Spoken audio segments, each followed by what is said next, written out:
warahmatullahi wabarakatuh. Perkenalkan, nama saya Sastri Pipianingsih dari kelas ASC 18.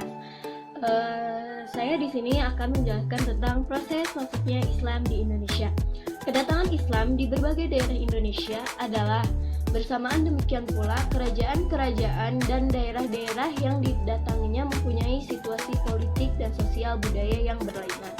Proses masuknya Islam ke Indonesia memunculkan beberapa pendapat para tokoh yang mengemukakan pendapat ini. Di antaranya ada yang langsung mengetahui tentang masuk dan tersebarnya budaya serta ajaran agama Islam di Indonesia.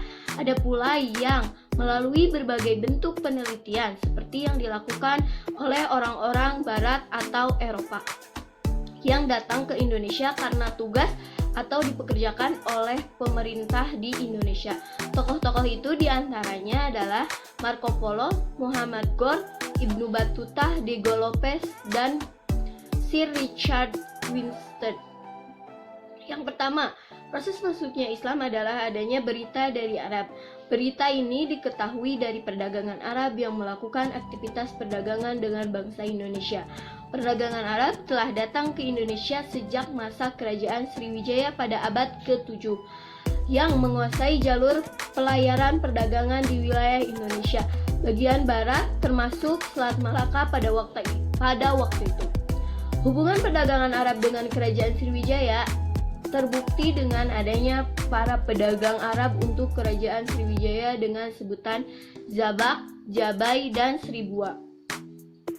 Ini adalah berita dari Eropa. Berita ini datangnya dari Marco Polo tahun 1292 Masehi. Ia adalah orang yang pertama kali menginjakan kakinya di Indonesia ketika ia kembali dari Cina menuju Eropa melalui jalan laut. Ia dapat tugas dari Kaisar Cina untuk mengantarkan putrinya yang dipersembahkan kepada Kaisar Romawi. Dari perjalanannya itu, ia singgah di Sumatera bagian utara. Di daerah ini menemukan adanya kerajaan Islam, yaitu Kerajaan Samudera dengan ibu kota Pasainya. Di antara sejarawan yang menganut teori ini adalah C. Snow Horgert, W. F. Surtrim, dan Bernard H. M. Leakey.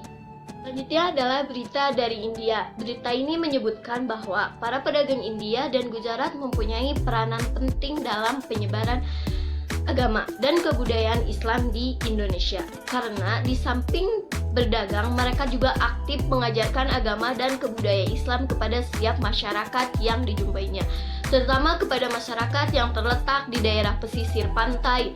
Teori ini lahir selepas tahun 1883 Masehi.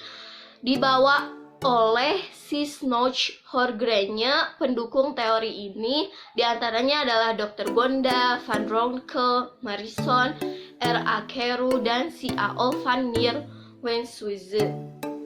Selanjutnya adalah sumber dalam negeri. Terdapat sumber-sumber dari dalam negeri yang menerangkan berkembangnya pengaruh Islam di Indonesia, yaitu penemuan sebuah batu di lereng atau Gresik. Batu bersurat itu menggunakan huruf dan bahasa Arab yang sebagian tulisannya telah rusak. Batu itu memuat tentang meninggalnya seorang perempuan yang bernama Fatimah binti Maimun pada 128.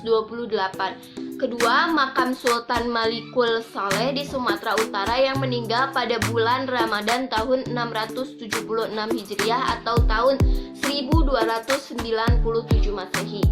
Ketiga, makam Syekh Maulana Malik Ibrahim di Gresik yang wafat tahun 1419 Masehi. Zirot makam didatangkan dari Gujarat dan berisi tulisan-tulisan Arab mengenai masuknya Islam ke Indonesia. Ada satu kajian yang menghasilkan hal bersangkutan sebagai berikut. Yang pertama kali Islam ke Indonesia pada abad 1 Hijriah atau 7 Masehi langsung dari negeri Arab. Yang kedua, daerah pertama yang dimasuki Islam adalah pesisir Sumatera Utara. Setelah itu masyarakat Islam membentuk kerajaan Islam pertama, yaitu Aceh. Yang ketiga adalah para dai yang pertama. Mayoritas adalah para pedagang. Pada saat itu dakwah disebarkan secara damai. Ini adalah perantara Islam masuk ke Indonesia. Yang pertama ada jalur perdagangan. Di antara saluran Islamisasi di Indonesia pada taraf permulaannya, ialah melalui perdagangan.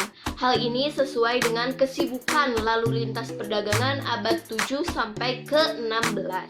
Perdagangan antara negeri-negeri di bagian barat, tenggara, dan timur benua Asia, dan di mana perdagangan muslim seperti Arab, Persia, dan India turut serta mengambil bagian di Indonesia. Penggunaan seluruh Islamisasi melalui perdagangan itu sangat menguntungkan. Hal ini menimbulkan jalinan di antara masyarakat Indonesia dan pedagang. Dijelaskan di sini bahwa proses Islamisasi melalui saluran perdagangan itu dipercepat oleh situasi dan kondisi politik beberapa kerajaan, di mana adipati-adipati pesisir berusaha melepaskan diri dari kekuasaan pusat kerajaan yang sedang mengalami kekacauan dan perpecahan. Secara umum, Islamisasi yang dilakukan oleh para pedagang melalui proses perdagangan itu mungkin dapat digambarkan sebagai berikut.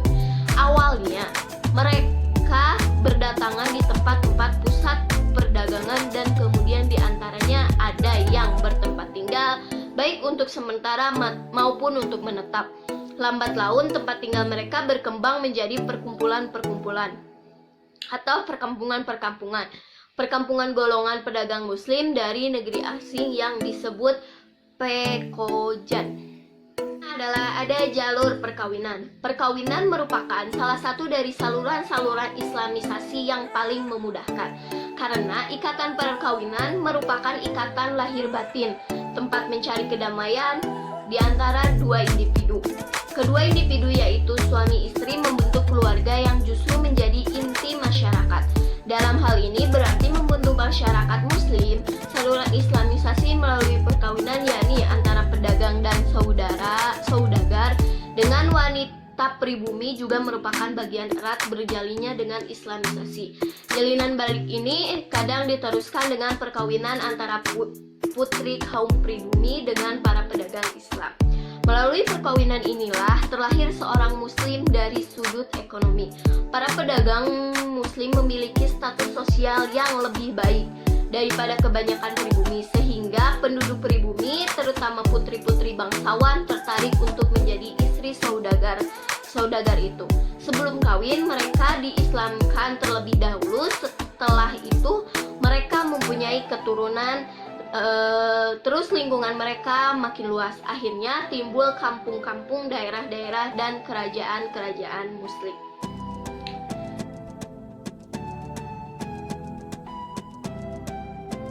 Ini adalah jalur tasawuf. Tasawuf merupakan salah satu saluran yang penting dalam proses Islamisasi.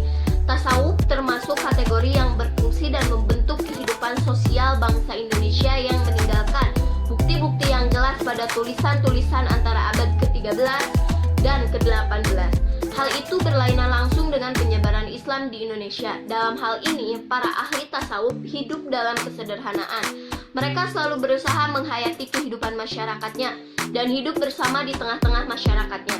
Para ahli tasawuf biasanya memiliki keahlian untuk menyembuhkan penyakit dan lain-lain. Jalur tasawuf yaitu proses Islamisasi dengan mengajarkan teosofi dengan mengakomodir nilai-nilai budaya. Bahkan ajaran agama yang ada yaitu agama Hindu ke dalam ajaran Islam, dengan tentu saja terlebih dahulu dimodifikasi dengan nilai-nilai Islam sehingga mudah dimengerti dan diterima. Selanjutnya adalah jalur pendidikan.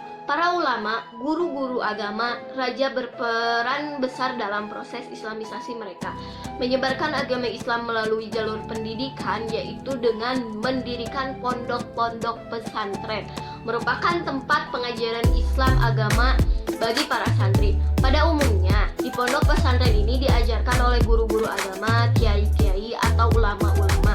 Mereka setelah belajar ilmu-ilmu agama dari berbagai kitab, setelah keluar dari suatu pesantren itu, maka akan kembali ke masing-masing kampung atau desanya untuk menjadi tokoh keagamaan, menjadi kiai yang menyelenggarakan pesantren lagi. Semakin terkenal kiai yang mengajarkan, semakin terkenal juga pesantrennya, dan pengaruhnya akan mencapai radius yang lebih jauh lagi. Ini adalah jalur kesenian.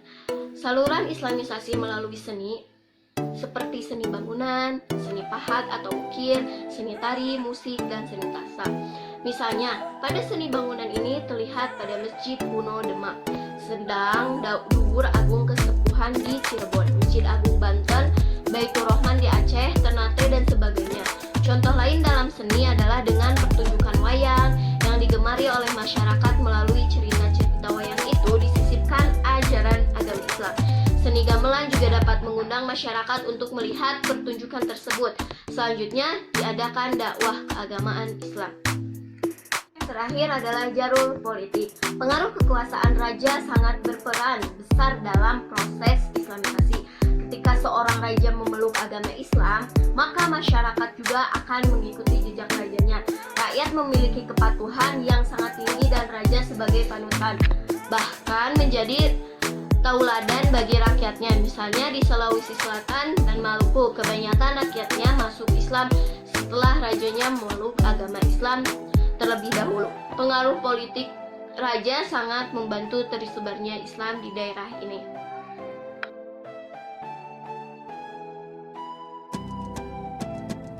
Selanjutnya adalah perkembangan Islam di Indonesia pada masa kerajaan. Yang pertama adalah Kerajaan Malaka yang pada tahun 803 sampai 817 Hijriah. Malaka dikenal sebagai pintu gerbang Nusantara. Sebutan ini diberikan mengingat peranannya sebagai jalan lalu lintas bagi pedagang-pedagang asing yang berhak masuk dan keluar pelabuhan-pelabuhan Indonesia. Letak geografis Malaka sangat menguntungkan, yang menjadi jalan silang antara Asia Timur dan Asia Barat dengan letak geografis yang demikian membuat Malaka menjadi kerajaan yang berpengaruh atas daerahnya. Setelah Malaka menjadi kerajaan Islam, para pedagang, mubalik, dan guru sufi dari negeri Timur, Tengah, dan India makin ramai mendatangi kota Bandar Malaka. Dari bandar ini, Islam dibawa ke Patani dan tempat lainnya di Semenanjung seperti Pahang, Johor, dan Perlak. Kerajaan Malaka juga menjalin hubungan baik dengan Jawa, mengingat bahwa Malaka memerlukan bahan-bahan pangan dari Jawa, di mana hal ini untuk memenuhi kebutuhan kerajaannya sendiri. Persediaan dalam bidang pangan dan rempah-rempah harus selalu cukup untuk melayani semua pedagang-pedagang. Begitu pula pedagang-pedagang Jawa juga membawa rempah-rempah dari Maluku ke Malaka. Kerajaan Demak yang berdiri pada tahun 918 sampai 960 Hijriah. Di Jawa, Islam disebarkan oleh para wali songo. Mereka tidak hanya berkuasa dalam lapangan keagamaan, tetapi juga dalam hal pemerintahan dan politik. Bahkan seringkali seorang raja seolah-olah baru sah seorang raja kalau ia sudah diakui dan diberkahi wali songo. Para wali menjadikan Demak sebagai pusat penyebaran Islam dan sekaligus menjadikannya sebagai kerajaan Islam yang menunjuk Raden Patah sebagai rajanya. Kerajaan ini berlangsung kira-kira abad 15 dan abad 16 Masehi. Di samping kerajaan Demak juga berdiri kerajaan-kerajaan Islam lainnya seperti Cirebon, Banten, dan Mataram. Ini adalah kerajaan Banten pada tahun 960 sampai 1096 Hijriah. Banten merupakan kerajaan Islam yang mulai berkembang pada abad ke-16 setelah perdagangan India. Arab Persia mulai menghindari Malaka yang sejak tahun 1511 setelah dikuasai Portugis.